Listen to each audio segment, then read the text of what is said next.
pèsent de part et d'autre. Direction maintenant Saint-Vith-sur-Briance en Haute-Vienne où une habitante vient de recueillir 3 lévriers espagnols rescapés de l'enfer, des animaux qui sont souvent maltraités dans ce pays et vous allez voir que le mot est faible. Aglaé Poncé, Margot Blanc-L'Œil. Lyra et Chispa sont 2 sœurs âgées de 11 ans. Elles ont été recueillies en octobre dernier par Sylvie Jumel qui les a adoptées.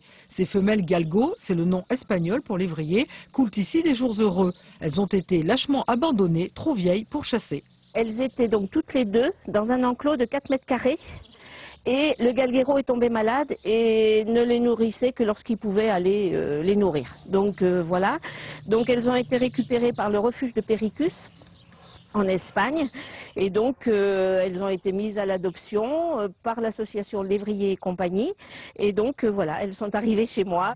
Sylvie Jumel est adhérente de Lévrier et compagnie, une association basée à Charon, en Charente-Maritime. Léna est l'une de ces petites martyrs espagnoles, récupérée in extremis et sauvée en France. Elle avait été jetée dans un conteneur. Elle était vraiment très mal en point, alors elle était dénutrie, déshydratée, en hypothermie. Donc à un œil, il y a un ulcère. On les jette oui. Ça ne serve plus. Voilà, ça.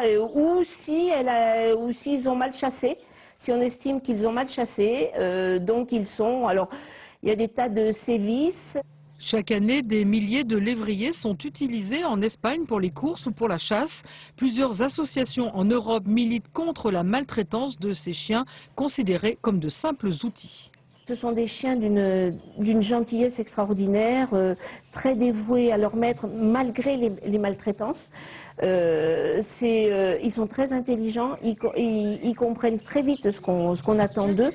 Pour la seule année 2012, l'association Lévrier et compagnie a proposé sur son site internet 80 galgos à l'adoption. C'est une